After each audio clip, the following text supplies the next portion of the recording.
ওম শান্তি। আজকের তারিখ হলো 30/1/2026। প্রাতঃমুরারি ওম শান্তি। বাপদাদা মধুবন। মিষ্টি বাচ্চারা, সম্পূর্ণ কল্পে এই সময় হলো সর্বোত্তম কল্যাণকারী সঙ্গম যুগ। তোমরা বাচ্চারা শেকারিনকে অর্থাৎ মিষ্টি বাবাকে স্মরণ করে শতপ্রধান হয়ে ওঠো। আসলে প্রশ্ন হলো, নানা রকম প্রশ্ন মনে ওঠার কারণ কি এবং সমাধানই বা কী? উত্তরটা হলো, যখন তোমরা দেহ অভিমানে আসো তখন সংশয় তৈরি হয়, আর সংশয়ে ওঠা মাত্রই অনেকে প্রশ্নের উৎপত্তি হয়। বাবা বলেন, আমি তোমাদের পতিত থেকে পবিত্র হওয়া এবং অন্যদের পবিত্র করে তোলার যুক্তি বলে দিয়েছি। এতেই সব প্রশ্নের অবসান হয়ে যাবে। গীত, তোমাকে পেয়ে আমরা সারা জগৎ পেয়ে গেছি। ওম শান্তি। মিষ্টি মিষ্টি আত্মিক বাচ্চারা এই গান শুনেছে। এই যে মিষ্টি মিষ্টি আত্মিক বাচ্চারা, একথা কে বলেন? নিশ্চয়ই আত্মিক পিতাই একথা বলতে পারেন।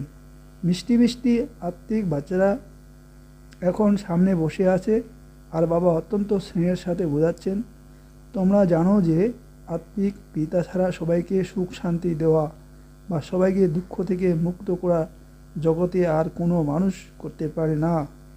সেই জন্য দুঃখে বাবাকে স্মরণ করে থাকে। বাচ্চারা, তোমরা সামনে বসে আছো, তোমরা জানো যে বাবা আমাদের সুখধামের যোগ্য করে তুলেছেন। তোমরা সুখধামের মালিক বানানো বাবার সামনে বসে আছো। এখন বুঝেছো যে সামনে বসে শোনা আর দূর থেকে শোনার মধ্যে বিস্তর পার্থক্য। তোমরা মধুবনে মুখোমুখি হয়ে শুনতে আসো। মধুবন খুব প্রসিদ্ধ। মধুবন কৃষ্ণের চিত্র আছে, কিন্তু কৃষ্ণ তো সেখানে নেই। বাচ্চারা, তোমরা জানো এর জন্য প্রচেষ্টা দরকার। নিজেকে প্রতি মুহূর্তে আত্মা নিশ্চিত করতে হবে। আমি আত্মা বাবার কাছ থেকে উত্তরাধিকার গ্রহণ করতে চলেছি। সম্পূর্ণ চক্রে একবারই বাবা আসেন। এই সঙ্গম পুরো কল্পের মধ্যে সর্বাধিক সুন্দর যুগ। এর নামেই রাখা হয়েছে পুরুষোত্তম। এটা সঙ্গম যুগ, যখন মানুষ মাত্রই উত্তম হয়ে ওঠে। এখন তো সমস্ত মানুষের আত্মাই তমোপ্রধান বা শতপ্রধান হয়ে ওঠে। শতপ্রধানকে উত্তম বলা হয়। তমোপ্রধান হওয়ার কারণে মানুষ নিচের দিকে নেমে যায়। সুতরাং বাবা আত্মাদের সামনে এসে বোঝান, সম্পূর্ণ ভূমিকা আত্মাই পালন করে, নাকি শরীর। তোমাদের বুদ্ধিতে এসেছে যে প্রকৃতপক্ষে আমরা আত্মারা নিরাকার দুনিয়ায় বা শান্তিধামের নিবাসী। এটা কেউ জানে না। না জেনে বুঝতে পারে তোমাদের বুদ্ধির তালা এখন খুলে গেছে। তোমরা বুঝেছো আত্মারা আসলে পরমধাম নিবাসী। ওটা হলো নিরাকার দুনিয়া, এটা হলো কর্পোরিয়াল অর্থাৎ সাকার ওয়ার্ল্ড। এখানে তোমরা সব আত্মারা হলো অ্যাক্টার্স। তোমরা পার্ট প্লে করে চলছো। তোমরা জানো সর্বধাম আমরা পার্ট প্লে করতে আসি, তারপর নম্বর অনুসারে সবাই আসে। সমস্ত অ্যাক্টররা একসাথে আসে না, ভিন্ন ভিন্ন প্রকারে অ্যাক্টরদের অবিরত যাওয়া আসা করতে থাকে। সবাই একসাথে তখনই হয় যখন নাটক সম্পূর্ণ হয়। এখন তোমরা পরিচয় পেয়েছো, আমরা আত্মারা প্রকৃতপক্ষে শান্তিধাম নিবাসী। এখানে আসি পার্ট প্লে করতে। বাবা সম্পূর্ণ সময়ের জন্য পার্ট প্লে করতে আসেন না। আমরা পার্ট প্লে করতে করতে শতপ্রধান থেকে অতপ্রধান হয়ে যাই। এখন বাচ্চারা সামনে বসে তোমাদের শুনতে খুবই আনন্দ হয়। এত মজা তো মুরলি পড়ার সময়ও হয় না। এখানে তোমরা সামনে বসে আসো, তাই না? বাচ্চারা, তোমরা এখন বুঝতে পেরেছো যে ভারত গডেসদের স্থান ছিল, এখন আর নেই। চিত্রেও দেখে থাকো, জানো যে আমরাই ওখানকার নিবাসী ছিলাম। আমরাই প্রথমে দেবতা ছিলাম। নিজের পার্ট তো স্মরণে থাকবে, নাকি ভুলে যাবে? বাবা বলেন, তোমরা এখানে পার্ট প্লে করছো, এটাই ড্রামা। নতুন দুনিয়া যা আবার পুরানো হয়ে যায়। সর্বপ্রথম যে আত্মারা উপর থেকে আসে তারা গোল্ডেন এজে আসে। এসব বিষয় এখন তোমাদের বুদ্ধিতে আছে।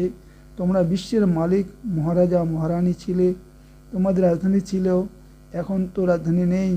এখন তোমরা শিখছো কীভাবে আমরা রাজ্য শাসন করব। সত্যযুগে উজির, উপদেষ্টা, মন্ত্রী থাকে না, পরামর্শ দেওয়ার প্রয়োজন পড়ে না। ওরা তো শ্রীমত দ্বারা শ্রেষ্ঠ থেকে শ্রেষ্ঠ হয়ে ওঠে। সেই জন্য অন্যের পরামর্শ নেওয়ার প্রয়োজন পড়ে না। যদি কারো পরামর্শ নেয় বোঝা যায় যে তার বুদ্ধি দুর্বল। এখন যে শ্রীমত পাওয়া যায় সেটা সত্য যুগেও বহাল থাকে।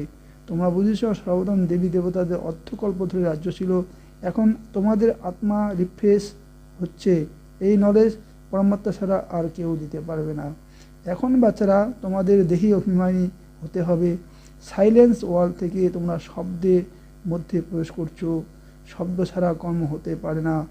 এ হলো বড়ই বোঝার বিষয়। বাবার মধ্যে যেমন সম্পূর্ণ জ্ঞান রয়েছে, তেমনি তোমাদের আত্মার মধ্যেও জ্ঞান রয়েছে। আত্মাই বলে, এক শরীর ত্যাগ করে আমরা সংস্কার অনুসারে অন্য শরীর ধারণ করি। পূর্ণ জন্ম অবশ্যই হয়। আত্মা যেমন পাঠ পায়, সেই পাঠই করতে হয়। সংস্কার অনুসারে জন্ম নিতে থাকে। বারংবার জন্ম নিতে নিতে আত্মার পবিত্রতার ভাগ কম হতে থাকে। অতীত শব্দটি দাপট থেকে কার্যে পরিণত হয়। কিছু পার্থক্য অবশ্যই হয়। নতুন বাড়ি তৈরি করার সময় 1 মাসের মধ্যেই কিছু পার্থক্য অবশ্যই দেখা যায়। বাচ্চারা, তোমরা বুঝেছো, বাবা আমাদের অবিনাশী উত্তরাধিকার দিচ্ছেন। বাবা বলেন, আমি এসেছি বাচ্চারা তোমাদের উত্তরাধিকার দিতে। যে যতটা পুরুষার্থ করবে সে ততটাই উচ্চপদ পাবে। বাবার কাছে কোনো পার্থক্য নেই। বাবা জানেন আমরা আত্মাদের উনি শিক্ষা প্রদান করছেন। আত্মাদের অধিকার আছে বাবার কাছে থেকে উত্তরাধিকার গ্রহণ করার। এখানে মেল ফিমেলের দৃষ্টি থাকে না। তোমরা সবাই আমার সন্তান, বাবার কাছ থেকে উত্তরাধিকার গ্রহণ করছো। সব আত্মারা ভাই, যাদের বাবা পড়ান, উত্তরাধিকার দেন। বাবাই আত্মিক বাচ্চাদের সাথে কথা বলেন। আমার আদরের হারানেদি বাচ্চারা, দীর্ঘ সময় পাঠ প্লে করে করে এখন এসে মৃত হয়েছ। নিজেদের উত্তরাধিকার প্রাপ্ত করতে এটাও ড্রামায় নির্ধারিত। প্রথম থেকেই তোমাদের ভূমিকা নির্ধারিত হয়ে আসে। তোমরা এক্সট্রা পার্ট প্লে করতে থাকো। আত্মা অবিনাশী, এর মধ্যে অবিনাশী পার্ট নিহিত রয়েছে। শরীর তো বদলাতেই থাকে। আত্মাই পবিত্র থেকে অপবিত্র হয়ে যায়, পতিত হয়ে যায়, সত্যযুগে পবিত্র থাকে। একে বলে পতিত দুনিয়া। যখন দেবতাদের রাজ্য ছিল, নির্বিকার ওয়ার্ল্ড ছিল, এখন আর নেই। এটাই খেলা। নতুন দুনিয়া থেকে পুরনো দুনিয়া, পুরনো দুনিয়া থেকে আবার নতুন দুনিয়া। এখন সুখধাম স্থাপনা হচ্ছে। অবশিষ্ট আত্মারা মুক্তিধামে থাকবে। এখন এই অনন্ত নাটক সম্পূর্ণ হতে চলেছে। সব আত্মারা মশার ঝাঁকের মতো যাবে। এই সময় কোনো আত্মা পতিত দুনিয়াতে আসলে তার কি মূল্য থাকবে? মূল্য তার হয় যে প্রথমে নতুন দুনিয়াতে আসে। তোমরা জানো যে দুনিয়া নতুন ছিল, সেটা এখন পুরনো হয়ে গেছে। নতুন দুনিয়াতে আমরা দেবী দেবতারা ছিলাম। ওখানে দুঃখের লেশ মাত্র ছিল না। এখানে তো অর্থাৎ দুঃখ। বাবা এসে দুঃখের দুনিয়া থেকে মুক্ত করেন। এই পুরনো দুনিয়ার অবশ্যই পরিবর্তন হবে। তোমরা জানো আমরা এই সত্যযুগের মালিক ছিলাম। 84 জন্মের পর এমন পতিত হয়েছি। বাবা বলেছেন, আমাকে স্মরণ করলে তোমরা স্বর্গের মালিক হবে। সুতরাং আমরা নিজেকে আত্মা নিশ্চয় করে বাবাকে স্মরণ কেন করব না? কিছু তো পরিশ্রম করতেই হবে। দায়িত্ব পাওয়া তো সহজ ব্যাপার নয়। বাবাকে স্মরণ করতে হবে। কিন্তু মায়া অতি ওয়ান্ডার, যা প্রতি পদে পদে তোমাদের ভুল করিয়ে দেয়। এর জন্য উপায় বের করতে হবে। এমনটা নয় যে আমরা হলেই ঈশ্বরের সন্তান স্মরণস্থিত হবে, পুরুষার্থ তবে কি করবে তা কিন্তু নয়। যতক্ষণ জীবিত থাকবে পুরুষার্থ করতে হবে, জ্ঞান অমৃত পান করতে হবে। এটাও তোমরা বুঝেছো যে এটাই আমাদের অন্তিম জন্ম। এই শরীরের বোধ ছেড়ে দেহি অভিমানী হতে হবে। ঘর পরিবারেও থাকতে হবে, পুরুষার্থ অবশ্যই করতে হবে। শুধুমাত্র নিজেকে আত্মা মনে করে বাবাকে স্মরণ করো। তমেব মাতাচ্চ পিতা, তুমিই মাতা, পিতাও তুমি। এইসব হলো ভক্তি মার্গের মহিমা। তোমাদের শুধু এক ঈশ্বরকে স্মরণ করতে হবে। একজনেই মিষ্টি সেকারিন। সব কিছু ছেড়ে দিয়ে এক সেকারিনকে অর্থাৎ মিষ্টি বাবাকে স্মরণ করতে হবে। তোমাদের আত্মা এখন তমোপ্রধান হয়ে গেছে, তাকে শতপ্রধান করে তোলার জন্য স্মরণের যাত্রায় থাকো। সবাইকে বলো বাবার কাছ থেকে সুখের উত্তরাধিকার গ্রহণ করো। সুখ হয় সত্যযুগে। সুখধাম স্তনকারী হলেন বাবা। বাবাকে স্মরণ করা অতি সহজ, কিন্তু মায়ায় প্রতিরোধ শক্তি প্রবল। সেই জন্যই বাবাকে স্মরণ করো, তবে খাতে বেরিয়ে যাবে। গাওয়া হয়ে থাকে সেকেন্ডে জীবন মুক্তি। আমরা আত্মারা আত্মিক পিতার সন্তান, পরমধাম নিবাসী। তারপর আমাদের নিজের ভূমিকা রিপিট করতে হবে। এই ড্রামার ভিতরে সবচেয়ে বেশি ভূমিকা আমাদের। সুখও আমরাই সবচেয়ে বেশি পাবো। বাবা বলেন, তোমাদের দেবী দেবতা ধর্ম অনেক সুখ দেবে, অবশিষ্ট আত্মারা হিসেব নিকেশ মিটিয়ে অটোমেটিক্যালি শান্তিধামে চলে যাবে। বেশি বিস্তারের মধ্যে আমরা কেন যাব? বাবা আসেন সবাইকে ফিরিয়ে নিয়ে যেতে, মশার ঝাঁকের মতো সবাইকে নিয়ে যান। সত্যযুগে অল্প সংখ্যক মানুষ থাকে, শরীর শেষ হয়ে যাবে, আত্মা যা অবিনাশী সে হিসেব নিকেশ মিটিয়ে চলে যাবে। এমনটা নয় যে আত্মা আগুনে পুড়লে পবিত্র হবে। আত্মাকে স্মরণ রূপী যোগ অগ্নি দ্বারাই পবিত্র হতে হবে। এটাই হলো যোগ অগ্নি। ওরা অর্থাৎ ভক্তি মার্গে তারপর বসে নাটক সৃষ্টি করেছে, সীতা আগুনের মধ্যে দিয়ে পার হয়েছে। আগুন দ্বারা কেউ পবিত্র হতে পারে না। বাবা বুঝান, তোমরা সব সীতারা এই সময় পতিত হয়ে গেছো, তোমরা রাবণ রাজ্যে আসো।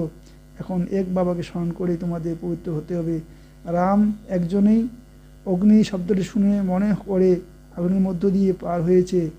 কোথায় যোগ অগ্নি, কোথায় সেটা সীতার অগ্নি পরীক্ষা। আত্মা পরমপিতা পরমাত্মার সাথে যোগ যুক্ত হলেই পতিত থেকে পাবন হতে পারবে। রাত দিনের পার্থক্য, নরকে সব সীতারা রাবণের জেলে শোক ঝটিকায় আছে, এখানকার সুখ তো কাক বিষ্টার সমান, স্বর্গে অগাধ সুখ।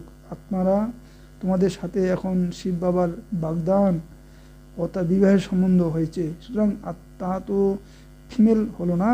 শিব বাবা বলেন আমাকে স্মরণ করলে তোমরা পবিত্র হয়ে যাবে, তোমরা শান্তিধামে গিয়ে তারপর সুখধামে আসবে। সুতরাং বাচ্চাদের জ্ঞান রত্ন দ্বারা ঝুলি পরিপূর্ণ করতে হবে, কোনো রকম সংশয় আসা উচিত নয়। দেহ অভিমান এলেই অনেক প্রশ্ন ওঠে। বাবা যে যুক্তি বলে দেন সেটাও করেন না। প্রধান বিষয় হলো আমাকে পতিত থেকে পাবন হতে হবে, অন্য সব বিষয়ে ত্যাগ করতে হবে। রাজধানীতে যা কিছু রীতিনীতি এবং ব্যবস্থা ছিল সেগুলোও চলবে, যেমন মহল তৈরি করেছিল সেরকমই বানাবে। প্রধান বিষয় হলো পবিত্রতা। আহ্বান করে হে পতিত পাবন, পবিত্র হলেই সুখী হতে পারবে। সবচেয়ে পবিত্র হলো দেবী দেবতা। এখন তোমরা 21 জন্মের জন্য পুরুষোত্তম পবিত্র হয়ে ওঠো। একেই বলে সম্পূর্ণ নির্বিকারী পবিত্রতা। বাবা যে শ্রীমত দেন সেই অনুসারে চলা উচিত, কোনো সংকল্প ওঠানোর প্রয়োজন নেই। প্রথমে আমরা পতিত থেকে পাবন হই তো ডেকে বলে হে পতিত পাবন, কিন্তু কিছুই বোঝে না, এটাও জানে না পতিত পাবন কে। এটা হলো পতিত দুনিয়া, সত্য যুগ পবিত্র দুনিয়া। প্রধান বিষয় হলো পবিত্র হওয়া। কে পবিত্র করে তুলবে কিছুই জানে না, পতিত পাবন বলে ডাকে, কিন্তু তাদের বলো তোমরা তো পতিত, তবে কিন্তু রেগে যাবে। নিজেকে বিকারগ্রস্ত কেউই মনে করে না, বলে সবাই তো গৃহস্থ জীবনে ছিল, রাধা কৃষ্ণ লক্ষ্মী নারায়ণ সন্তান ছিল না, ওখানে যোগ বলে তারা সন্তান জন্মগ্রহণ করে। এটা ভুলে গেছে সত্যযুগকে নির্বিকারী ওয়ার্ল্ড স্বর্গ বলা হয়, ওটা হলো শিবালয়। বাবা বলেন পতিত দুনিয়াতে একজনও পবিত্র নেই। এই বাবা একজন টিচার এবং সদ্গুরু, যিনি সবাইকে সদ্গতি দেন। এখানে তো একজন গুরু চলে গেলে তার সন্তানকে গদিতে বসিয়ে দেয়, সে কীভাবে সদ্গতি দিতে পারবে? সবার সদ্গতিদাতা একজনই, সত্য যুগে শুধু দেবী দেবতারা থাকে, বাকি আত্মারা সবাই শান্তিধামে চলে যাবে। রাবণ রাজ্য থেকে মুক্তি পেয়ে বাবা সবাইকে পবিত্র করে নিয়ে যান। রাবণ থেকে চট করে কেউ পতিত হয় না। নম্বর অনুসারে নিচে নামতে থাকে, শত প্রধান থেকে শত রজতম। তোমাদের অতীতের 84 জন্মের চক্র বসে গেছে, তোমরা এখন লাইট হাউস জ্ঞান দ্বারা এই চক্রকে জেনেছো যে এটা কীভাবে ঘোরে। এখন তোমাদের আরও সবাইকে পথ বলে দিতে হবে। সবাই হলো নৌকা, তোমরা পাইলট। পথ প্রযোজক সবাইকে বলো তোমরা শান্তিধাম সুখধামকে স্মরণ করো, কলিযুগ দুঃখধামকে ভুলে যাও। আচ্ছা, মিষ্টি মিষ্টি হারানাদি বাচ্চাদের প্রতি মাতা পিতা বাপদাদার স্নেহ স্মরণ আর সুপ্রভাত। আত্মারূপী পিতা তার আত্মারূপী বাচ্চাদেরকে জানাচ্ছেন নমস্কার। ধারণার জন্য মুখ্য সার, যতক্ষণ অর্থাৎ 1 নম্বরে যতক্ষণ জীবিত থাকবে জ্ঞান অমৃত পান করতে হবে, নিজের ঝুলি জ্ঞান রত্ন দ্বারা ভর্তি করতে হবে, সংশয়ে এসে কোনো প্রশ্ন যেন না ওঠে। 2 নম্বর যোগ অগ্নি দ্বারা আত্মারূপী সীতাকে পবিত্র করে তুলতে হবে, কোনো ব্যাপারে বিস্তারে না গিয়ে দেহি অভিমানী হওয়ার পুরুষার্থ করতে হবে, শান্তিধাম আর সুখধামকে স্মরণ করতে হবে। বরদান, সদা মনন্দ্রা মগন অবস্থার সাগরে সমাহিত হওয়ার অনুভবকারী অনুভবই মূর্তি ভব। অনুভবগুলিকে বানানোর আধার হলো মনন শক্তি। মনন করতে থাকা আত্মা শত মগ্ন থাকে, মগ্ন অবস্থাতে যোগ লাগাতে হয় না, নিরন্তর লেগেই থাকে, পরিশ্রম করতে হয় না। মগ্ন অর্থাৎ প্রেমের সাগরে সমাহিত হওয়া, এমনভাবে সমাহিত থাকো যাতে কেউ আলাদা করতে না পারে। তো পরিশ্রম করা থেকে মুক্ত হও।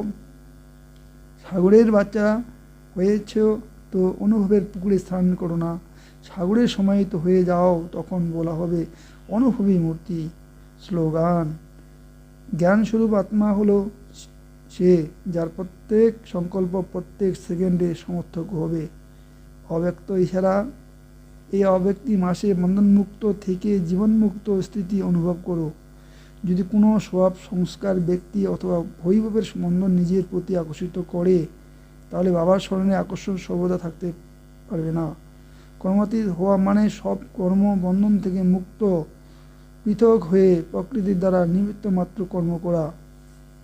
এই পৃথক হওয়ার পুরুষার্থ বারংবার করতে থাকো। সহজ আর শত এই অনুভূতি হবে যে কর্ম যে করাচ্ছে আর কর্ম করতে থাকা, এই কর্মেন্দ্রিয়গুলি হলেই আলাদা। ওম শান্তি, ওম শান্তি, ওম শান্তি।